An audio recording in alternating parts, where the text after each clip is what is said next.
Alors, je suis heureux d'être avec vous ce matin. Est-ce que ça va? On peut... Ça va? Bien? On va rester ensemble? C'est mieux.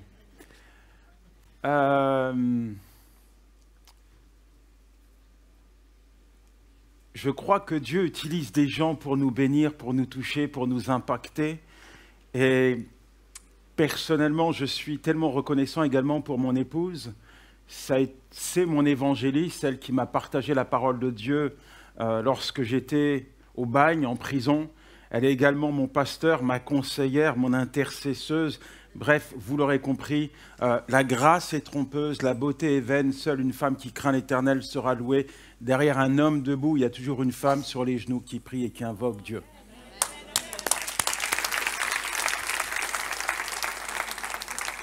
Normalement, avec ces 2 minutes, j'aurai un bon plat ce soir de la part de mon épouse. Ça. J'ai bien aimé les annonces, notamment l'aspect relooking. C'est pour les hommes, pour les femmes, que pour les femmes, pour les hommes, c'est mixte. Il ne l'a pas dit. Pasteur, c'est mixte. D'accord, c'est bien. Parler de mes pieds tout à l'heure, et quand il parlait justement de pédicure, je me dis, mais les hommes ne regardent jamais leurs pieds. Je ne sais pas pour vous, mais quand tu prends une douche, moi je ne regarde pas mes pieds, je regarde ma barbe, on n'a pas le temps de regarder ses pieds. Et dernièrement, j'ai regardé mes pieds, je me suis dit, je vais aller faire une pédicure. Et alors que j'étais allongé en train de me faire masser les pieds, j'étais plutôt content, on m'a coupé les ongles, etc. C'est la première fois que je fais une pédicure. Et après, elle m'a dit, ça fait 35 €. Et regardez, je lui ai dit, mais si un jour, on m'avait dit que j'allais dépenser 35 € pour mes pieds, je n'aurais pas cru. Et pourtant, tenez 35 €. Mais au-delà des pieds, il y a votre corps. Il faut prendre soin de votre corps. Dis à ton voisin, prends soin de ton corps.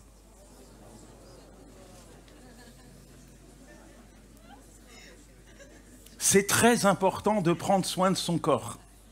Il ne faut pas se laisser aller, je vais te donner la raison. Bon, tu as dû le remarquer, je prends soin de mon corps. C'est vrai, au premier abord, wow, il a l'air bien, non, c'est pas vrai, je plaisante. Mais il faut prendre soin de son corps, pourquoi? Parce que c'est le véhicule que Dieu t'a donné pour te conduire dans ta destinée.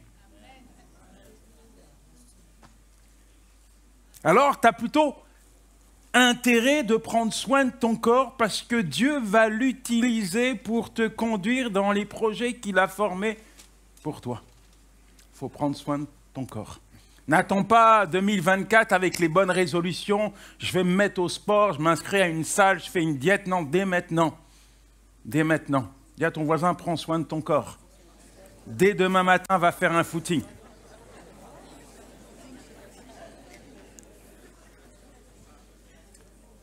Nous sommes là réunis ce matin dans la présence de Dieu. Nous passons un bon moment ensemble.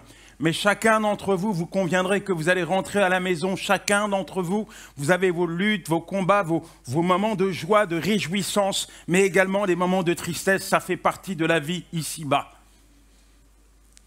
En tant qu'enfants de Dieu, nous avons appris également que nous ne sommes pas seuls dans nos combats, nous ne sommes pas seuls lorsque nous traversons la vallée de l'ombre de la mort, de l'ombre des difficultés, des choses terribles qui nous arrivent. On n'est pas seuls, Dieu est là.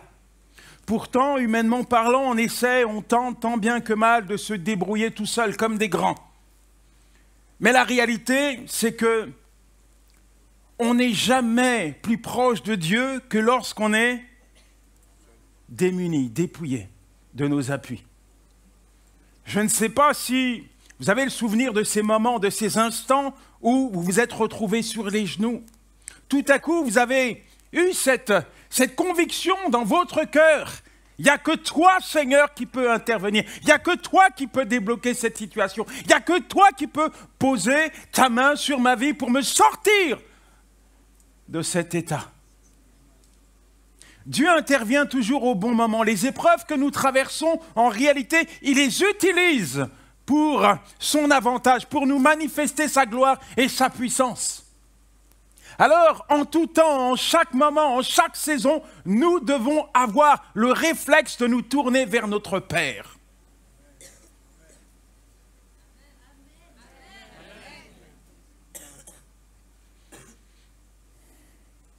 Lorsqu'on regarde les Écritures, on s'aperçoit que même ceux qui ne connaissaient pas Dieu et qui sont entrés en contact avec le Seigneur ont vu, expérimenté la gloire de Dieu. Je pourrais parler de ce brigand à la croix qui est en train d'agoniser, de mourir, condamné à la pire des condamnations. Là, tout à coup, lui qui a toujours tourné le dos à Dieu, toujours poursuivi une vie imprégné de péché, là, tout à coup, il se tourne vers Jésus et lui dit, « Souviens-toi de moi lorsque tu seras dans ton règne. » Jésus-Christ se tourne vers lui et le sort de son agonie. « Ce soir même, tu seras avec moi dans le royaume de mon Père. » Je pense à cet homme qui était couché à côté de cette piscine-là de Bethesda depuis 38 ans. Il se meurt depuis 38 années, il est couché, paralysé. Il y a un ange qui descend dans la piscine. Il n'a pas la force d'aller dans cette piscine. Et la Bible dit qu'à chaque fois qu'un ange descend dans la piscine et qu'une personne se jette dans cette piscine, il est guéri. Tout à coup, Jésus fait son apparition et lui pose une question. Veux-tu être guéri? Et cet homme dit au Seigneur, je n'ai personne. Lève-toi, prends ton lit et marche. Même lorsque le monde dit c'est fini, même lorsque le monde dit il n'y a plus rien à faire, même lorsque la médecine te condamne, même lorsque la médecine te dit tu vas mourir, il y a encore le ciel qui te dit, qui crie haut et fort, ce n'est pas fini.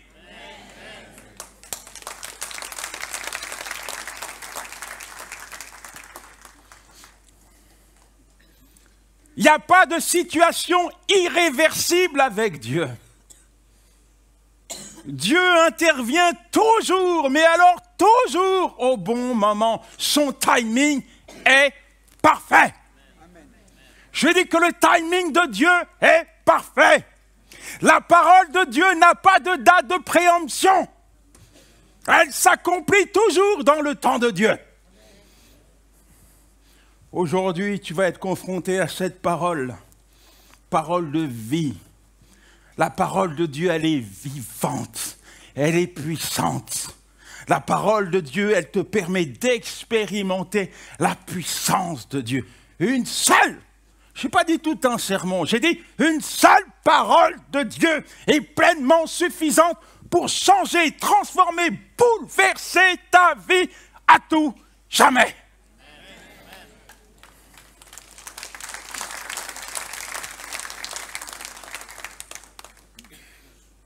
Or, partant de cet endroit, tu ne seras plus jamais le même. Dis à ton voisin, en repartant de cet endroit, tu ne seras plus jamais le même. Répète-lui encore une fois. En partant de cet endroit, tu ne seras plus jamais le même. Maintenant, pose ta main sur son épaule. Pose ta main sur son épaule. Et dis, Seigneur, merci pour ton enfant qui est là. Je te demande d'ouvrir son cœur à ta parole. Je te demande de déposer la parole qu'il lui faut dans son cœur. Et que cette parole puisse produire son fruit dans sa vie. Dans le nom de Jésus. Amen. On parle d'un homme. Aujourd'hui, c'est Jabet. J'ai écrit un petit livre là-dessus. Si j'ai un titre à donner à mon message, Jabet, un homme, une prière, un changement, une destinée. Bref, il y a plein de choses qu'on peut extraire de la prière de Jabet, qu'on retrouve consignée là dans ce texte 1 Chroniques, chapitre 4, verset 9 à 10, il est dit, Jabet était plus considéré que ses frères, sa mère lui donna le nom de Jabet, en disant, c'est parce que je l'ai enfanté avec douleur. Verset 10, Jabet invoqua le Dieu d'Israël en disant, si tu me bénis, que tu étends mes limites, si ta main est avec moi, et si tu me préserves du malheur, en sorte que je ne sois pas dans la souffrance. 3 petits points plus tard, il est écrit « Et Dieu accorda ce qu'il avait demandé ». On n'aura pas le temps de disséquer ce texte, mais on va essayer d'extraire quelques éléments importants. Et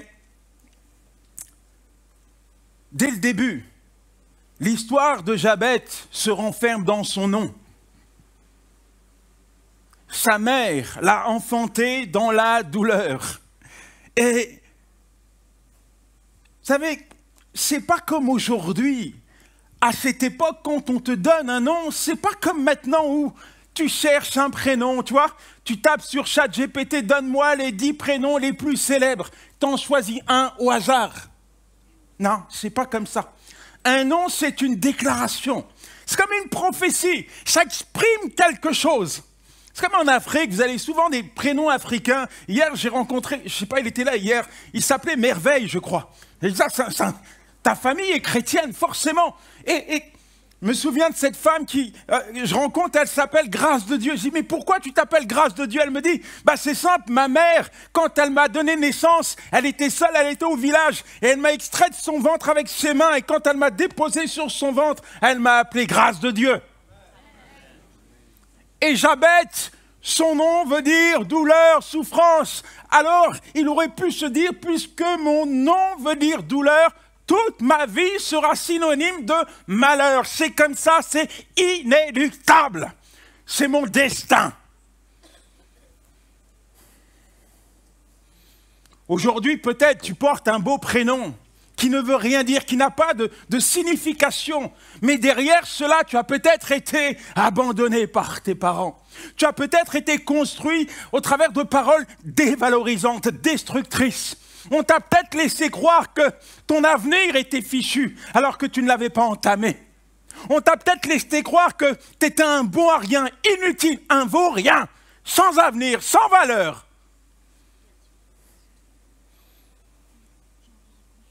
En écrivant ce livre, je pensais à ma vie forcément.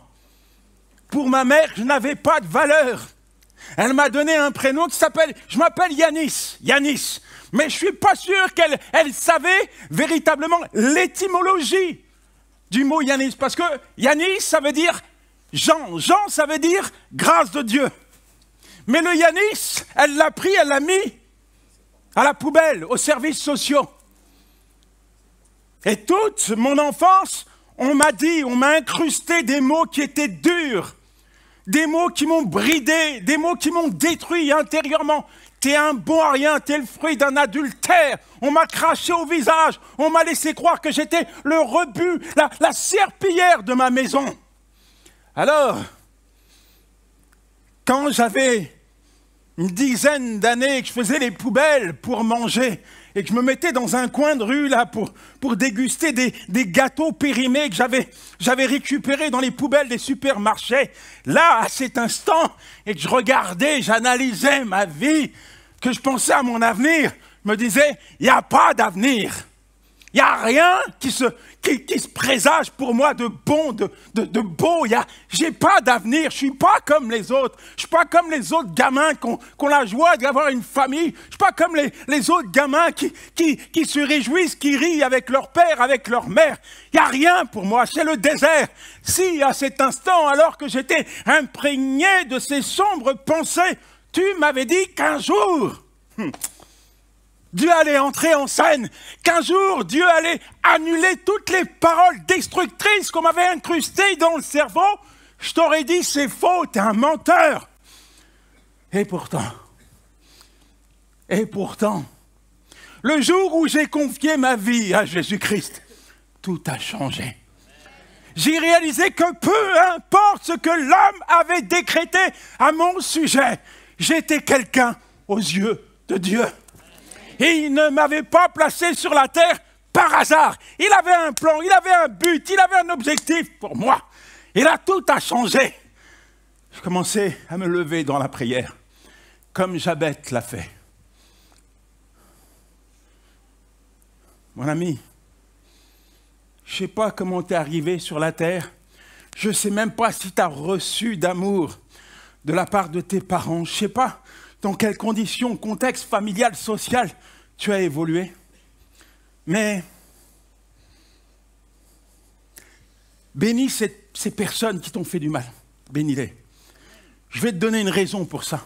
Tu sais, ce n'est pas ces personnes qui sont responsables du jour de ta naissance. Ah bon? N'est-ce pas mon père qui a choisi d'aller voir ma mère? Non, non, non. C'est pas ton père, c'est pas ta mère qui ont décidé de te concevoir. Ça va beaucoup plus loin que ça. Le jour de ta naissance, c'est pas le jour où ta mère t'a enfanté. Non, ça va beaucoup plus loin que ça. Et là, tu es en train de te dire, mais qu'est-ce qu'il raconte? C'est vrai qu'il fait chaud, peut-être, pasteur, je suis en train de perdre la tête. Il fait chaud, est-ce que... Ou c'est peut-être l'onction de Dieu? J'ai chaud. J'enlève ma chemise.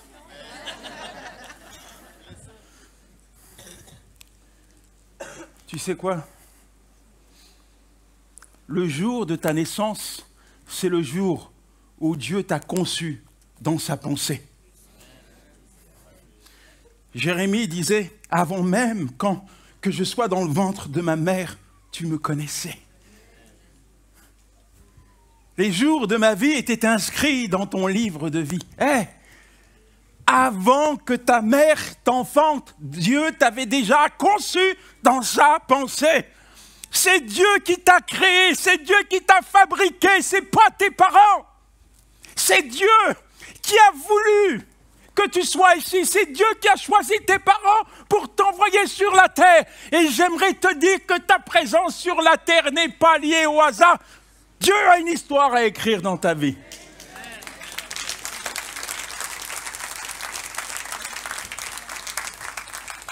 Ouais, regarde ton voisin et dis-lui, Dieu a une histoire à écrire dans ta vie.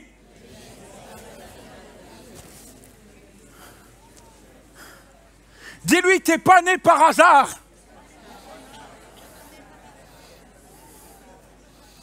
T'es pas né en Belgique à Beautour par hasard. Non, Dieu t'a voulu ici, maintenant. Et aujourd'hui, les choses vont changer parce que tu vas découvrir qu'avec Dieu, tu vas entrer dans l'histoire de Dieu. Jabez s'est levé. Jabez s'est levé, il s'est tourné vers Dieu. Premier point, la prière. Jabez avait entendu parler du Dieu de ses pères, Abraham, Isaac, Jacob.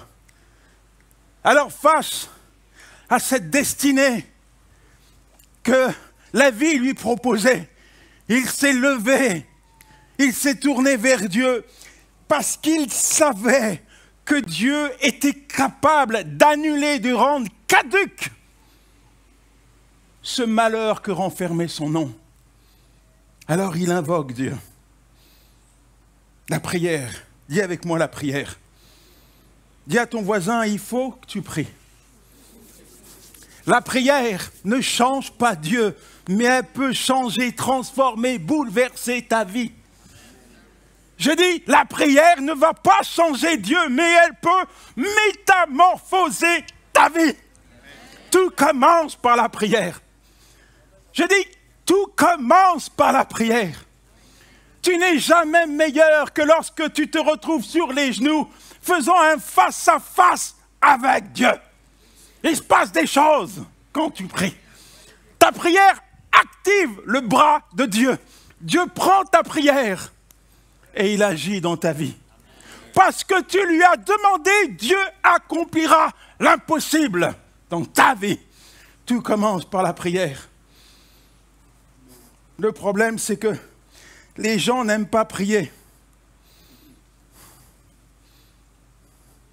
C'est pour ça que les réunions de prière sont désertées par les chrétiens.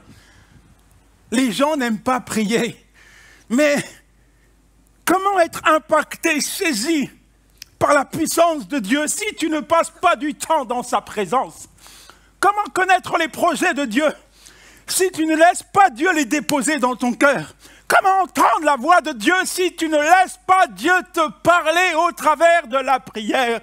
Comment découvrir qui est Dieu, ton berger fidèle, si tu ne développes pas une relation intime avec lui. Tu es tributaire de Dieu pour avancer, pour vivre. Il y a forcément des choses que Dieu va faire au travers de tes prières. Il y a forcément des choses que Dieu va accomplir dans ta vie au travers de tes prières. En fait, au travers de tes prières, tu vas expérimenter la bonté, la fidélité, la puissance de Dieu dans ta vie.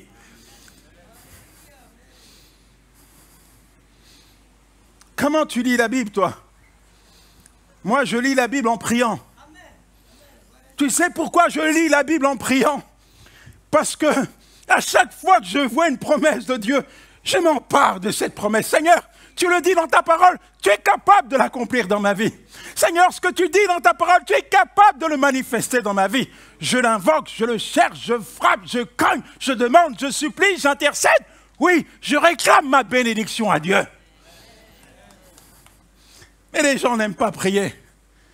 C'est vrai qu'ils sont plus motivés pour aller chez le banquier, afin qu'ils puissent répondre à leurs besoins. Tiens, prenons un exemple. Demain, tu as rendez-vous avec ton banquier qui t'a appelé la veille pour te dire « Madame Dupont, nous avons une excellente nouvelle pour vous. » Ah bon, laquelle?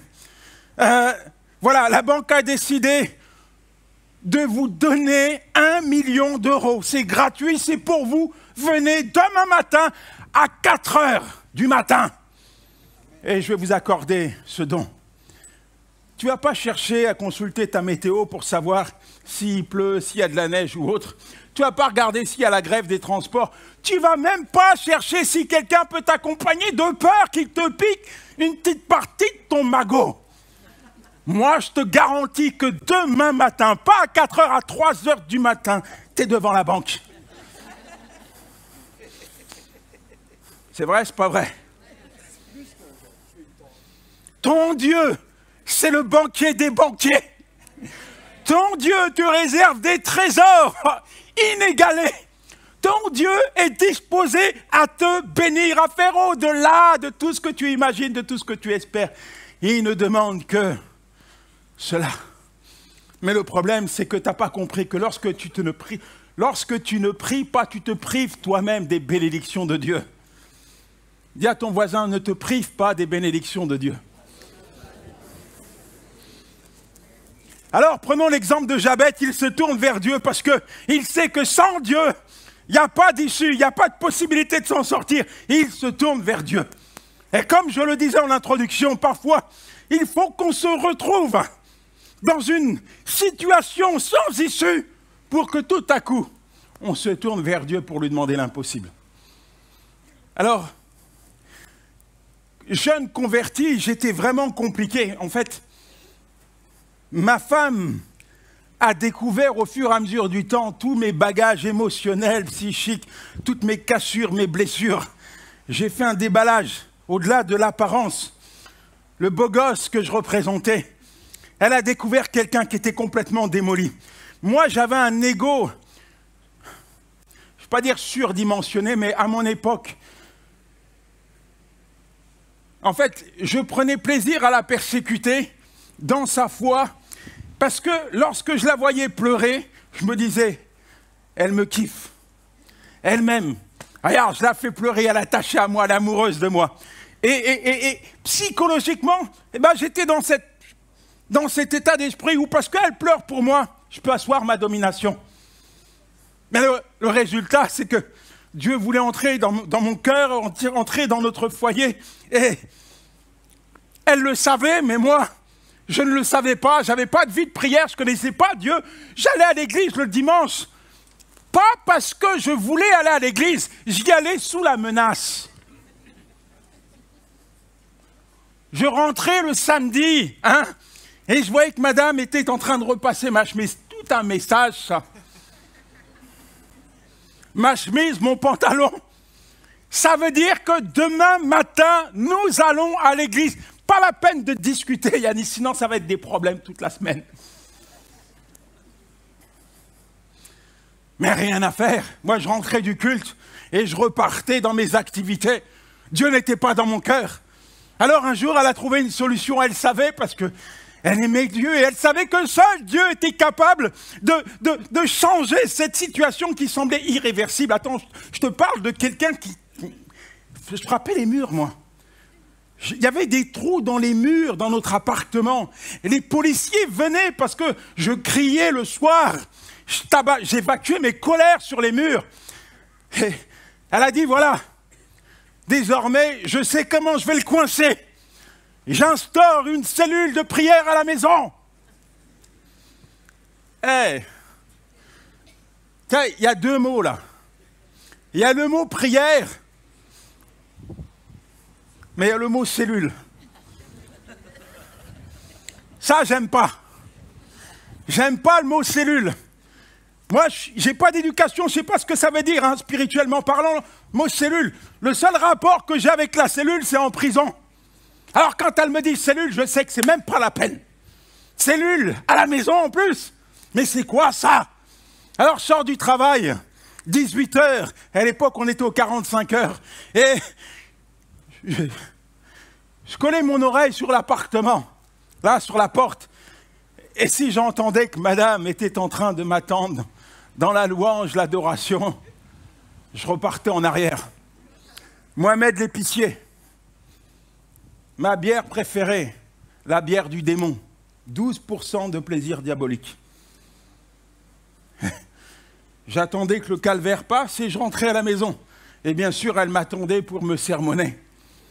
Mais j'avais beau être réfractaire, j'avais beau ne pas vouloir prier, ne pas vouloir entendre ses conseils, la persécuter psychologiquement.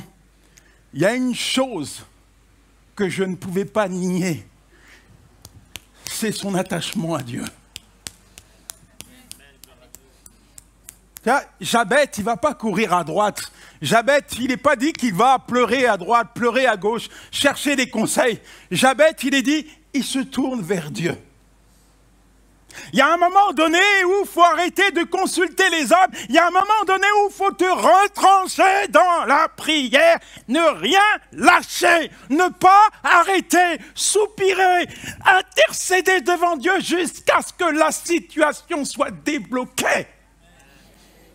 Alors, le matin, elle rentrait dans la chambre. Pendant que je dormais, elle posait sa main là sur ma cuisse.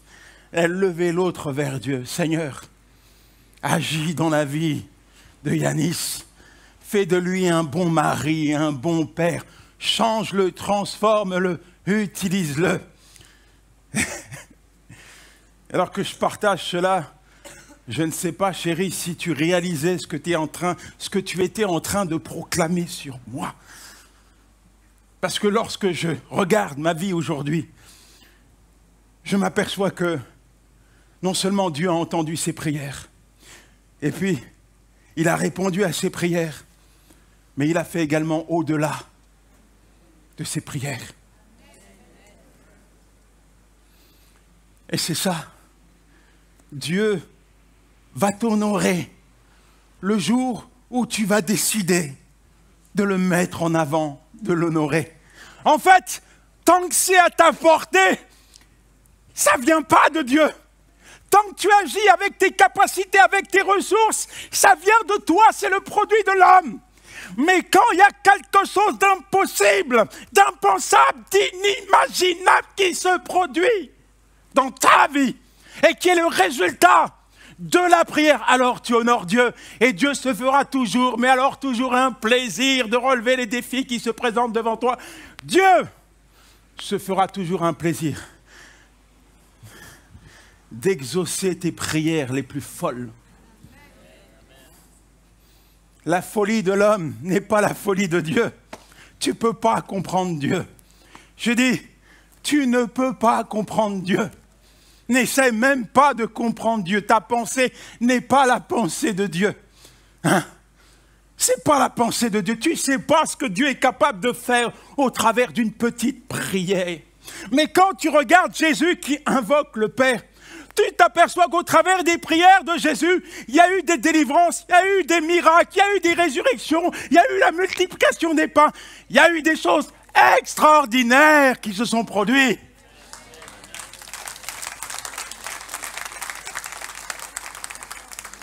Parce que tu lui as demandé, Dieu accomplira l'impossible dans ta vie. Le pasteur, il est là? Normalement, la réunion de prière, c'est quand? La salle sera pleine. J'entends pas. J'entends pas. Dieu vous a entendu. Clac. Alors, Jabet va demander à Dieu sa bénédiction. Bénis-moi, bénis-moi. Aujourd'hui, il faut croire que ce qui est synonyme de bénédiction pour beaucoup, c'est l'or et l'argent de ce monde. Hein? J'ai pris l'exemple du banquier. Mais Dieu n'est pas contre l'argent. Et si vous êtes riche, si vous avez même trop d'argent, venez me voir à la sortie pour m'en donner un peu. Il n'y a pas de problème avec ça. Je n'ai aucun problème avec l'argent. L'argent, c'est un bon serviteur, mais c'est un mauvais maître. Mais, au fait, si l'argent rendait heureux, pourquoi il y a des stars du show business qui se droguent du matin au soir? Pourquoi il y a des stars du show business qui se suicident? Si l'argent rendait véritablement heureux, pourquoi il y a tous ces maux sur la terre? Alors tu vas peut-être me dire, puisque tu es très intelligent, ouais Yanis, mais t'as vu, vaut mieux pleurer dans une Rolls-Royce que sur un vélo. Vous avez compris le truc? Oui, mais je préfère être sur un vélo et avoir la paix de Dieu que être dans une Rolls-Royce et vivre dans l'inquiétude. Et la paix de Dieu, en fait, ça n'a pas de prix. Elle vient de Dieu. La paix de Dieu, elle reste dans ton cœur, peu importe les saisons, les tempêtes, les cyclones, les tsunamis que tu vas traverser, la paix de Dieu te garde. Alors Jabet, non seulement il va demander à Dieu sa bénédiction, mais il veut devenir une source de bénédiction pour le monde. Ce n'est pas une bénédiction égoïste. Quand tu es en paix, tu transmets cette paix. Tu as déjà rencontré des gens qui vivent dans l'inquiétude, stressés, angoissés, opprimés, comprimés. Hein, dans ton lieu de travail, ils n'ont pas la paix, ils essaient de stresser tout le monde. Mais quand tu es en paix, la paix de Dieu te garde, elle t'habite et tu la transmets. La joie de Dieu. Il y a des gens, vous allez dans les hôpitaux, vous reconnaissez les chrétiens et les non-chrétiens. Ils traversent la même difficulté, ils endurent les mêmes épreuves, mais pourtant il y a une différence. C'est la joie de Dieu qui habite le cœur des chrétiens. La joie de Dieu sera ta force. Dieu a dit à Salomon, mais qu'est-ce que tu demandes? Salomon aurait pu demander des richesses, il dit, je demande la sagesse. Je demande la sagesse. Mon ami, c'est la bénédiction de l'Éternel qui enrichit et elle n'est suivie d'aucun chagrin. Proverbe 20, verset 22. Et Proverbe 10, excusez-moi, verset 22. Et il est important que tu réalises, quelle que soit ta demande, quel que soit ton besoin, ce n'est pas la peine de t'agiter. Ce n'est pas la peine de courir à droite et à gauche. Retranche-toi dans la présence de Dieu. Il est la source de toutes tes ressources. Dis à ton voisin, Dieu est la source de toutes tes ressources. Mesdames, vous devriez noter cette punchline, elle est bonne quand même. Dieu est la source de toutes tes ressources. Deuxième chose que Jabet va demander à Dieu, c'est « étends mes limites ». À l'époque, on vivait de l'agriculture. Normalement, Jabet avait reçu une parcelle de terrain pour vivre et c'était suffisant. Mais le problème, c'est celui-ci. Ce qu'il a reçu de la main de Dieu ne correspond pas à la vision que Dieu a mise sur son cœur. Ce qu'il a reçu de la main de l'homme, excusez-moi, ne correspond pas à la vision que Dieu a mise sur son cœur. Alors il demande à Dieu, fais plus, donne-moi plus. Élargis ma sphère d'influence, que le monde puisse voir que je marche avec toi, que le monde puisse constater que ta main est posée sur moi. Donne-moi beaucoup plus. Alors, en France, nous sommes les champions du monde incontestés. Mais alors incontestés, hein, pas du football, on a eu 2 Coupes du Monde. Pasteur, c'est 2 Coupes du Monde qu'on a eu? Oui. L'Italie, c'est 4. En fait, c'est même pas du football, c'est de la petitesse. Petitesse, est-ce qu'on peut le dire ensemble? Petitesse. Ça veut dire que tout est petit chez nous. Tout est petit. On est verrouillé. Tiens, je paraphrase, je vulgarise. Je me réveille d'une petite nuit. Je me lève, je prends un petit déjeuner. Ensuite, une petite douche. J'embrasse ma petite femme. Je monte dans ma petite voiture. Je vais à mon petit boulot. En rentrant, j'ouvre Internet. Je vérifie mon petit compte en banque. Ensuite, je vais aller faire un petit footing. Et puis, je rentre à la maison. Face à face avec ma femme, on prend une petite soupe. Et puis, une petite douche. Et je fais un petit sommeil. Tout est tellement petit. Ah, je suis aussi spirituel, ouais. Je fais une petite prière et une petite lecture biblique. Hein. En dimanche, j'irai dans ma petite église de Baudour embrasser chaleureusement mon petit pasteur. Et après, on mangera ensemble une petite lasagne.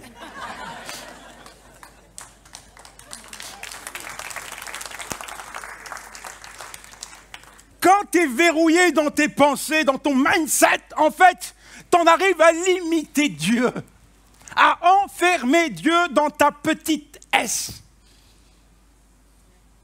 Résultat, tu exprimes des petites prières, alors que Dieu a déposé peut-être un rêve dans ton cœur. Hein? Le rêve qu'il dépose dans le cœur de ses héros. Ouais, tu es un héros avec Dieu. Tu n'es pas un zéro, tu es un héros. Dieu t'a placé sur la terre pour quelque chose. Et il a déposé un rêve qui te dépasse, mais qui ne le dépasse pas. Mais à force d'être confronté à tes limites, tu en arrives à t'enfermer dans tes limites et enfermer Dieu également dans ta petite boîte. Résultat, ce rêve, il est tellement grand que tu te dis, jamais il va se réaliser. Alors, c'est quoi ton rêve? C'est quoi ton rêve? Il y a des personnes qui rêvent d'être guéries parce qu'ils sont malades, maladies chroniques depuis des années. Ils endurent des traitements à n'en plus finir. Il y a des personnes qui rêvent que leur mari, leur épouse, leurs enfants servent Dieu. Il y a des personnes qui rêvent de devenir pasteur, de devenir je ne sais pas quoi. Mais il y a forcément un rêve dans ton cœur. Pourquoi? Parce que ceux qui ne rêvent pas, ils sont au cimetière. Mais il y a un rêve qui est là. Alors, je ne te parle pas de la rêverie que tu as fait hier soir, où tu marchais sur une plage à Miami avec ton épouse. Je ne te parle pas de ce rêve-là. Je ne te parle pas de cette petite rêverie. Non, je te parle de ce rêve qui est là, bien ancré, enraciné au fond de ton cœur. Qui ne bouge pas, malgré les épreuves, malgré les saisons, malgré tout ce que tu vis, le rêve, il ne bouge pas, il est toujours là, parce qu'il vient de Dieu. Alors moi, Dieu a déposé un rêve dans mon cœur. Mais au premier abord, ce n'était pas un rêve, c'était un cauchemar. Ouais, le rêve de Dieu était un cauchemar pour moi au début. Pourquoi? Parce que il me montrait dans des prisons en train de témoigner. Mais j'ai pas envie d'aller en prison. Je suis sorti de prison, je ne veux pas remettre mes pieds au bail, s'il te plaît, Seigneur. Non, je ne veux pas. Prison égale punition. Mais Dieu me montrait ce rêve où je témoignais dans les prisons. Alors, courtement, j'étais interdit de vote, déchu de mes droits civiques. La société ne voulait pas de moi. Je n'avais même pas le droit d'aller voter à la mairie pour un maire de ville, de banlieue. Hein, inexistant. Et pourtant, j'ai vu Dieu nettoyer mon casier judiciaire, blanc comme la neige. Vraiment, Dieu a nettoyé mon casier judiciaire. Ensuite, Dieu a ouvert les portes des prisons. J'ai commencé à témoigner. En fait, la gloire revient à Dieu, mais j'avais des statistiques hors normes. C'est comme... c'était quoi votre joueur le plus célèbre en Italie? L'avancante le plus célèbre. Pas le gardien. Comment il s'appelait le gardien, là? Voilà. Pas lui. Voilà, un peu Del Piero ou Neymar, des statistiques de conversion, c'était pas humain, c'était divin. Et je savais que j'étais à ma place en prison. Ça fait des années, en fait, que je ne cesse d'aller en prison. En fait, depuis que j'ai donné ma vie à Jésus, j'ai jamais été autant en prison, ma sœur. Mais, tu sais, il y a le rêve que tu saisis et puis le rêve de Dieu. En fait, le rêve de Dieu, il dépasse le rêve que tu vas saisir. Parce que toi, tu saisis le rêve de Dieu avec ta petitesse. Et Dieu ne peut pas tout te dire parce que le rêve, il te dépasse. Et s'il te montre tout, tu vas dire, c'est pas possible, c'est pas possible. Je ne peux pas y arriver. C'est vrai que l'homme a été créé avec des paramètres. Tu es d'accord avec moi? Frère, tu ne peux pas courir un 100 mètres en 3 secondes. C'est pas possible. On n'est pas paramétré pour ça. On ne peut pas voler. On ne peut pas rester 20 minutes sous l'eau. L'homme est paramétré par Dieu. Tu comprends ça? Et il y a les paramètres divins. En fait, Dieu a mis en toi des choses extraordinaires pour te faire entrer dans ce rêve. Et il faut que tu actives ta foi pour voir Dieu déployer ce potentiel. Enfin, ce que je veux te dire, c'est que Dieu est capable de faire sauter tes limites pour te faire entrer dans son rêve. Ça fait des années que je ne cesse d'aller en prison. Et pas plus tard que avant l'été, j'ai vécu quelque chose. Mais j'ai dit, ça, c'est pas humain, Père, c'est divin. Il n'y a que toi qui peux faire ça. 2 personnes étaient réunies à une table avec des hommes politiques. Ces 2 personnes, c'était le président de la République de Madagascar, son épouse avec des hommes politiques. Et il se trouve que le président veut faire un travail au sein de son pays et il y a un problème qui est récurrent, c'est le problème des prisons. Les prisons sont pleines.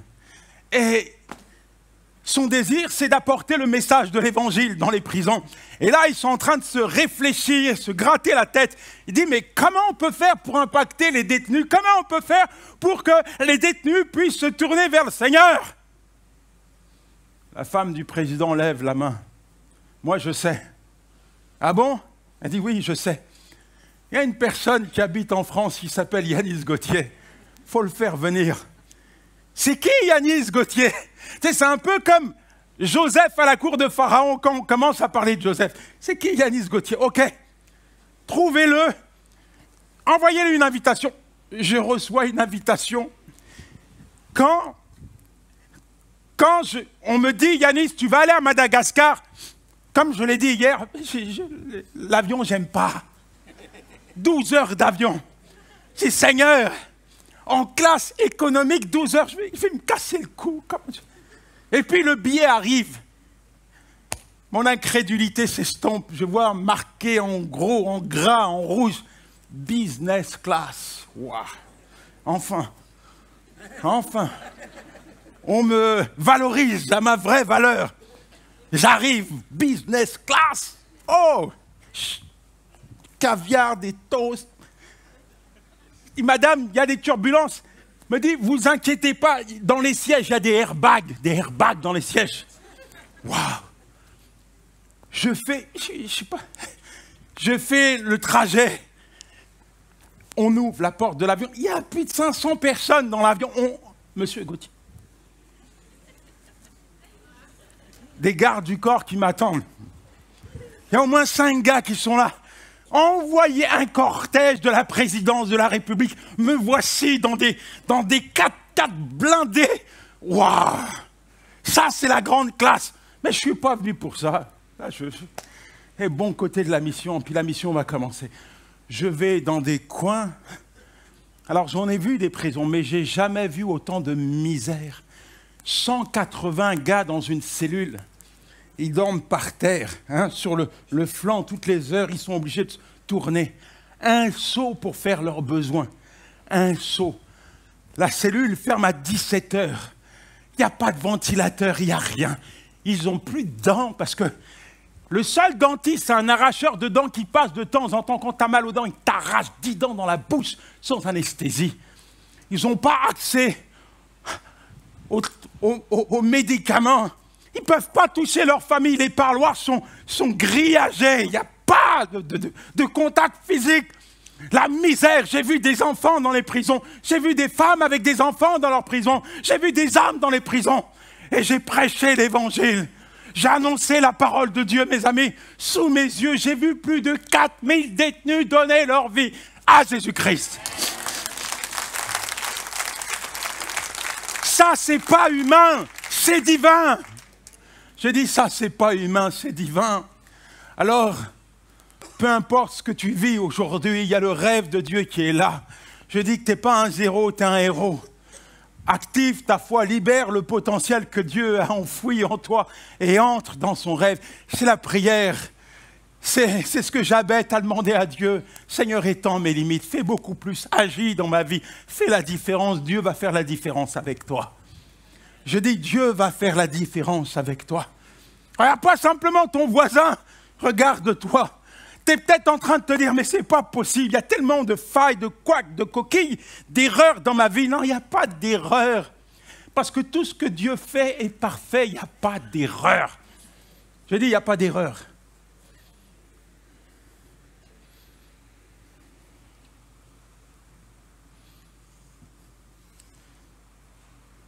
En conclusion,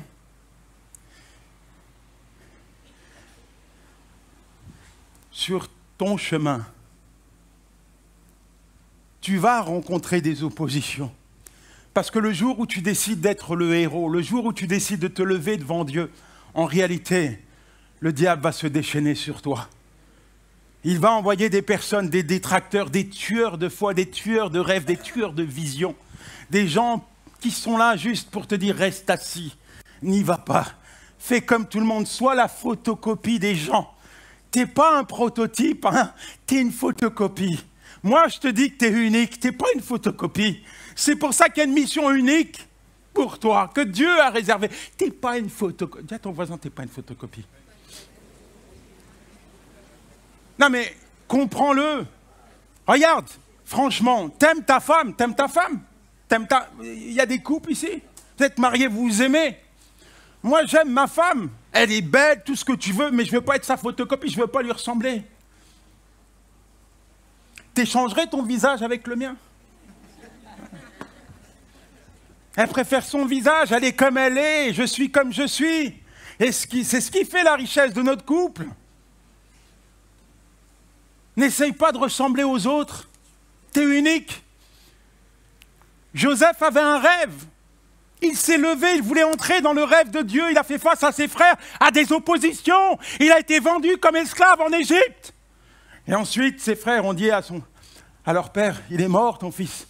Plus jamais tu vas entendre parler de lui et de son rêve.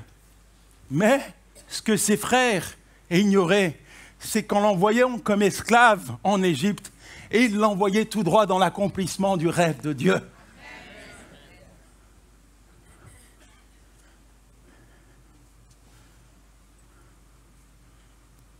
Sais-tu qui tu es? Il faut réellement que tu puisses t'identifier au travers de la parole de Dieu, comprendre tout ce que Dieu a réservé pour toi, pour être qui tu es, devenir la meilleure version de toi-même. Il y a des couples ici? Regarde ton mari, regarde ton épouse et dis-lui, je veux que tu sois la meilleure version de toi-même. Bien sûr, derrière, il n'y a pas d'idée cachée. Ne fais pas un truc genre, elle n'est pas parfaite. C'est pas ça que je suis en train de dire. Dis-lui, chérie, je veux que tu sois la meilleure version de toi-même. Libère ton potentiel. Fais des bonnes déclarations. Dieu sait qui tu es, Dieu sait pourquoi il t'a placé sur la terre. Il ne voit pas en toi un zéro, mais un héros. C'est pas la peine de faire ton Gédéon. Dis à ta femme aussi ou à ton mari, fais pas ton Gédéon. Je suis le plus petit, je n'y arriverai jamais. Envoie quelqu'un d'autre, hein? Je suis bon juste pour battre du froment. Fais pas ton Gédéon. T'es pas un zéro, t'es un héros. T'es pas un zéro, t'es un héros. Gédéon, ce qui me fait rire dans ce texte, il demande à Dieu d'envoyer quelqu'un, mais en fait, il est la réponse à sa prière. C'est lui la réponse. Mais il n'a pas vu. Il ne connaît pas Dieu. Il demande à Dieu d'envoyer quelqu'un, mais c'est lui la réponse. Le libérateur que Dieu va utiliser. Tu es la réponse à pas mal de prières. Tu es la réponse à pas mal de prières. On pourrait aller loin sur le sujet, mais toujours est-il, et je terminerai là-dessus. On raconte l'histoire d'un homme, certain âge, qui se rend aux urgences. Il s'est fait une blessure au doigt. Il y a du monde, il veut passer devant tout le monde. Et il commence à crier devant l'infirmière, prenez-moi, prenez-moi, prenez-moi, s'il vous plaît. Et comme il est âgé, l'infirmière fait preuve de compassion et le fait passer en premier. Et alors qu'elle est en train de le recoudre, elle lui dit, mais pourquoi vous êtes autant pressé? Vous suivez un traitement, il y a quelque chose qui ne va pas. Il dit, non, non, tout va bien. Je suis pressé parce que j'ai rendez-vous avec ma femme à midi. Ah bon? Vous avez rendez-vous à midi avec votre femme et c'est pour ça que vous bousculez tout le monde? Il dit, oui, il faut que je sois à l'heure. Elle est dans un EHPAD et ça fait des années que tous les midis, je viens déjeuner avec elle. Et elle est dans un EHPAD, mais qu'est-ce qui lui arrive? Elle est atteinte de la maladie d'Alzheimer. En fait, je viens tous les midis, mais elle ne sait pas qui je suis, elle ne me reconnaît plus. Mais moi, je sais qui elle est. Et c'est pour ça que je vais tenir mes engagements. C'est pour ça que je veux être auprès d'elle pour lui parler. C'est pour ça que je veux rester en contact avec elle. Alors juste, je te projette un instant sur cette personne que tu es aujourd'hui. Peut-être que ta vie, elle s'est arrêtée à un point où tu as dit, ce n'est pas possible. Comme Jabez, devant son nom, il aurait pu se dire, ce n'est pas possible. Ça ne changera pas. Mais au lieu de cela, il a enlevé le point, il a mis une virgule, il s'est tourné vers Dieu. Peut-être que toi, tu t'es arrêté à un point d'impossibilité. Peut-être que toi, tu t'es arrêté face à une limite. Peut-être que toi, tu t'es arrêté parce que tu te disais, il y a trop d'opposition. Ça n'arrivera jamais, ce rêve ne va pas se manifester. Je ne pourrai pas devenir ce que Dieu souhaite que je devienne. Dieu sait qui tu es. Dieu savait qui était Jabez. Dieu savait qui était Gédéon. Dieu te connaît parce qu'il est ton créateur. Dieu sait qui tu es. J'ai dit que Dieu sait qui tu es. Dieu sait qui tu es. Je ne parle pas simplement de ton voisin, je te parle à toi. Il sait qui tu es. Il voit en toi ce que l'œil humain ne peut pas voir.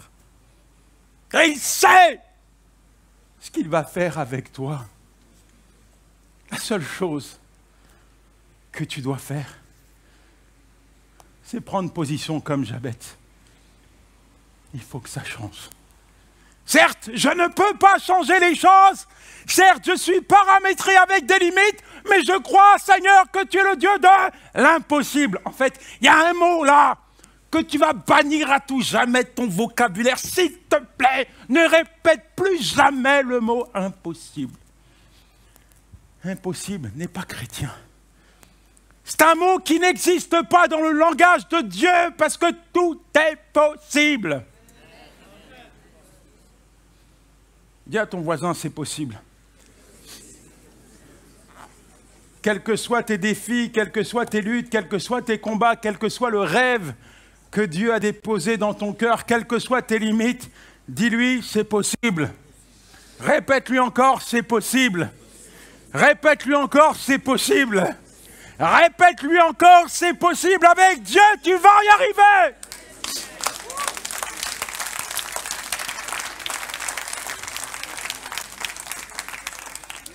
On va rappeler l'équipe de louanges. Et moi, je te lance un défi ce matin. Pas un défi humain, un défi divin. celui de te tourner vers Dieu, celui de t'approcher de Dieu avec ta vie, hein, tes limites, tes impossibilités, tes défis, ton rêve. Je te lance ce défi. Tu mets tout ce que tu veux à l'intérieur. Mais moi, je sais une chose, je crois. Tu as vu, il y a les 3 petits points. Et Dieu accorda ce qu'il avait demandé. 3 petits points, c'est un livre, c'est une encyclopédie. 3 petits points dans ta vie. Oh, 3 petits points dans ta vie. Ça veut dire Dieu va faire. 3 petits points, ça veut dire Dieu va te donner, mais il va te donner plus. Et il va te donner encore, encore, encore, encore, encore, encore.